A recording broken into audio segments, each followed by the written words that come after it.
Hello, Jester Good here, back from another video, and today I'm expressing my thoughts on LEGO Minifigures Series 15. And these pictures are from the Minifigures Online website, and they were just put up recently, and the series comes out in January. So without further ado, let's get straight into this. And the first minifigure I'm taking a look at is the Shark Suit Guy. Now this guy is your basic minifigure animal suit guy from, LEGO Minifigures. It used to be every few series, and then they started doing every series because these are like the most popular ones.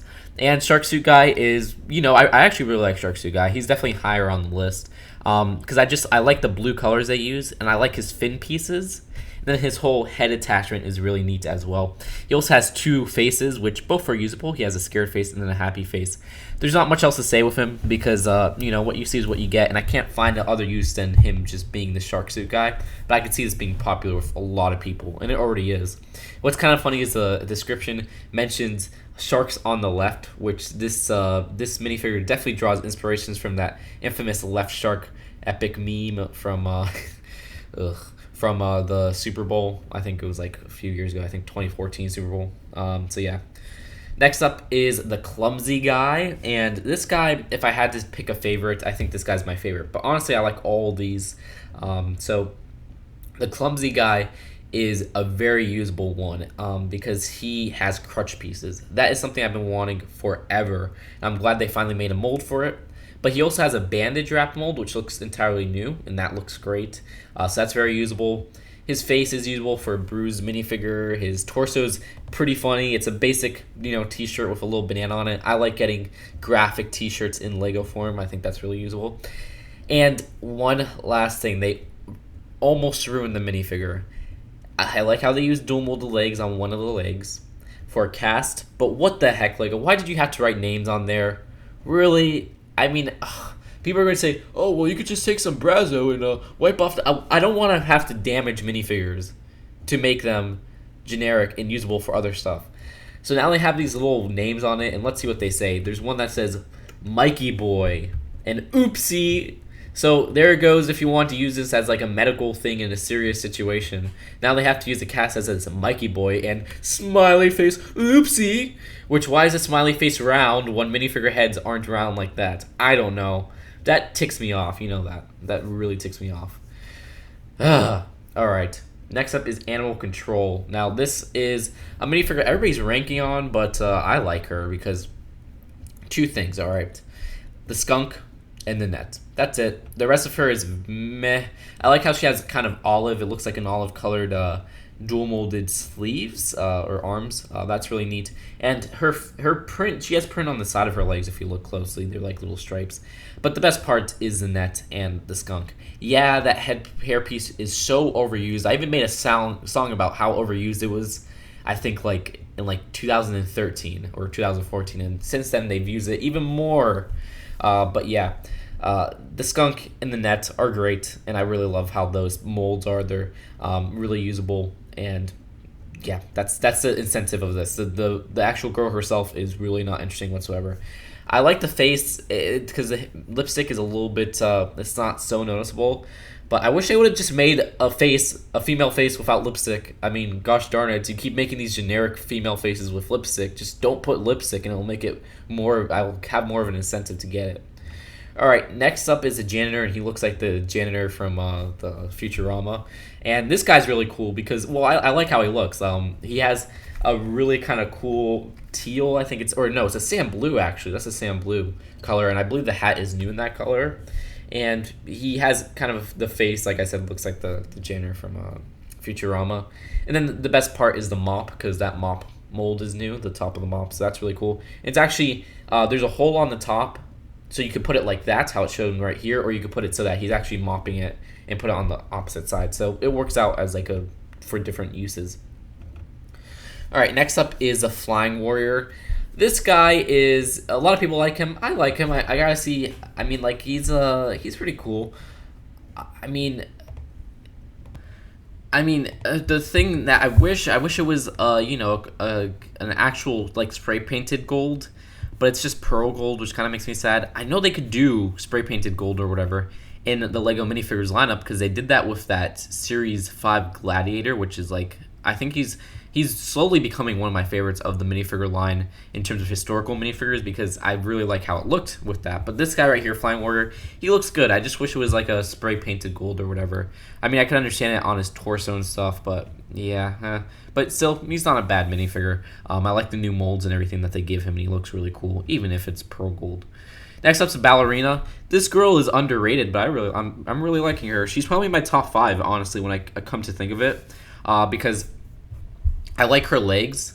Her legs look really cool. They look really like you could use that in different settings. They look a little bit like stockings or something. I don't know. I'm not good with girl clothes. And I like her little tutu. I think that's adorable. Her face is actually I really like her face because that face print, I don't know, it just looks really unique. Like you could use that for a minifigure in like a stop motion or something like that. It stands out, but it's still a generic face. I like that. And her hair print, I still like. Even though I hate it when they put printing on like hair pieces like that, but this printing I don't mind because I think you could use that outside of that setting. Because I know a lot of girls who wear like flowers and stuff in their hair, so I like that. Wrestling champion. This guy's kind of funny. I mean, yeah, I like him. He's definitely in I would say the greater half of this series. So my top 8. But I like his kind of mullet-looking hairpiece. I think that's awesome. It's not so usable, but it's like in this day and age, but it's still really cool. And the rest of him, I don't like the face so much because I don't like the printing on him. I know he's a tribute to some wrestler, but I don't watch wrestling or wrestling. I like his legs. Those legs could be used for other situations. I like that. I really like that. And they're dual molded too. I just wish it wasn't purple boots. I wish it was a different color. But and then his torso is pretty cool with that belt right there. So yeah, we originally thought it was going to be John Cena. Epic, maybe. But this is based off another wrestler, and I forgot who it is. Next up's the Farmer, another minifigure that people are ranking on, and I'm like, what the heck, dude? Come on. This is like one of the coolest minifigures because of those dual molded legs. Hello, blue and brown, and they don't have any ridiculous printing on them. It's Mario's legs. That's what I want them. I think they look great like that, and that's usable outside that setting, because blue pants, easy, brown boots, easy. People wear that in the modern age. So I really like that. But the rest of the minifigure is pretty cool. I like how they took that Scarecrow's hat, which I didn't think would ever be reused, and they made it in a new color without any printing or anything. That's usable outside of that setting. And I like the little piggy because the piggy is adorable with the little printing that he has.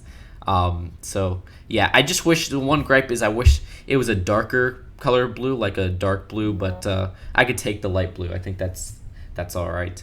And his face is actually pretty usable too. I like getting older faces with glasses because that's usable. Next up is what a lot of people use called the Satyr, but it's a Faun, and the Faun is using a lot of new molds. You can see his legs are a new mold.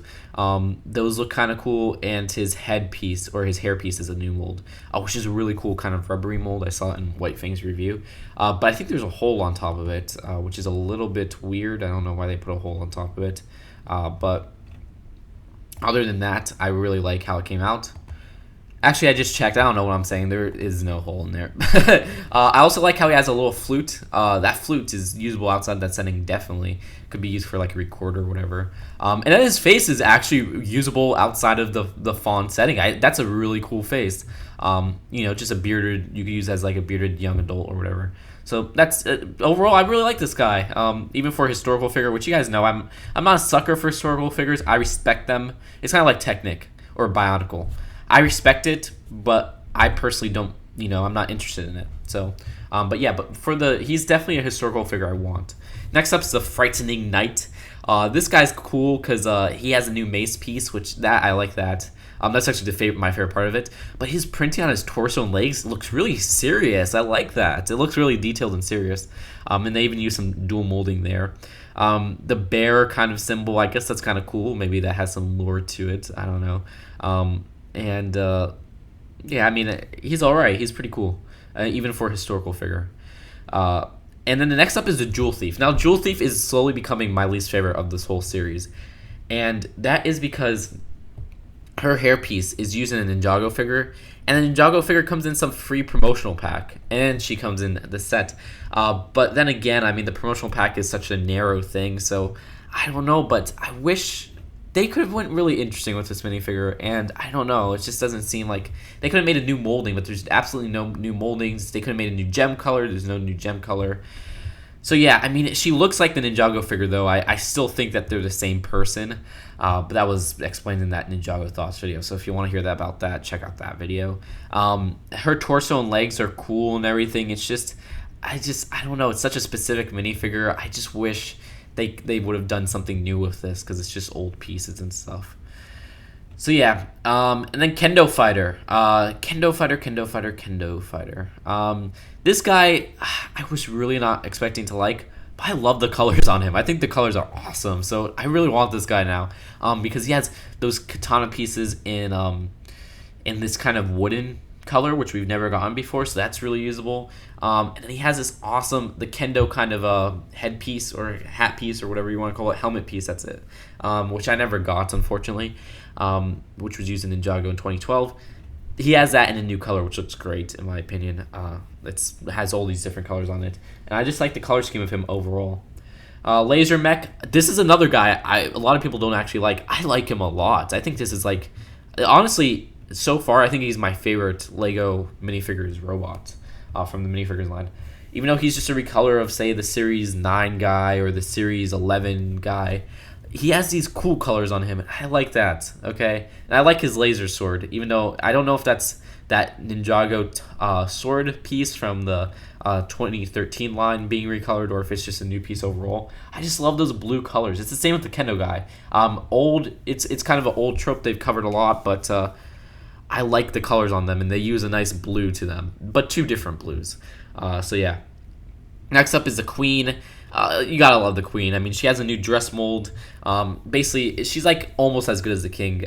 She has a hair mold that's not so used in the new color, and I like her face print. It looks it's usable for an older minifigure, definitely. And I like her little cape mold and everything. So yeah, I like the dress mold especially the back of it. It looks really cool. It's not a sloped piece, or it's not like an existing sloped piece or anything like that, like I initially thought. Then we got the Tribal Woman. Literally, the minifigure absolutely does not interest me whatsoever, but the inclusion of the baby makes this in my top 3 of the whole series, maybe even like my second favorite, because that baby mold is usable in so many. It's a mold we've been wanting for years, and they are actually making it. Whoop, got a phone call, sorry. Okay, so anyways, yeah, the baby is making this like my favorite, or not my favorite, but my most sought after minifigure. It's kind of like the cheerleader from Series 14. Don't care about the minifigure so much, but that one piece makes it so much more better. Like it makes me want this minifigure so badly. That baby piece we've been wanting for years. Finally, somehow they pulled it off, and it looks great and adorable. I love that little face. And then we got to the Astronaut, the last of the minifigures. This guy, a lot of people weren't expecting to like, and then when they showed him, they were like, oh, what a bland minifigure. I like him. I mean, he is, he's not bad. He is like a tribute to LEGO Space. That's what I like about him. He has a nice kind of flag. He has a nice outfit. I always like Astronaut LEGO minifigures. So yeah, it's kind of a trope. They never really done an astronaut before in LEGO Space, like a basic city astronaut. I like how he has a flag piece with the space symbol printed on it. I think that's a really nice touch and reference. But the actual, if you want to ask, what's your favorite out of all these? Okay, this is my temporary favorites list. I guess you'll hear a final list during the review. I don't know. Clumsy Guy's my favorite. I'm going to go not Indian. Native. Ooh, that's offensive now. Native woman is my second favorite because of the baby. Just because of the baby. Literally just because of the baby. Third favorite, I don't know. I don't have a third favorite. I'm looking at this, I don't have a third favorite. It's like a tie between Laser Robots, because I like him as a whole, but he's not one of my, I don't know, he's just a good minifigure as a whole. The Queen, maybe it's the Queen. I think my third favorite's the Queen. So yeah. So that's it for now. Hope you guys enjoyed this video. And you guys can express your thoughts down below. And my just overall thoughts on this series is, I expressed this in my most anticipated sets of 2016, winter 2016. It's a good series. It's a series where all the minifigures, in my opinion, are good, even though the Jewel Thief is right on the edge of bad. But yeah, it's a series that all the minifigures are good, but there's not any like amazing figures for me, except Clumsy Guy. I think honestly, Clumsy Guy is amazing because of the writing on his cast. So yeah, all of them are good. That's it. It's hard to find a series that's not licensed where all the minifigures are good. So that's it for now. Hope you guys enjoyed this video, and I'll see you guys later. Bye.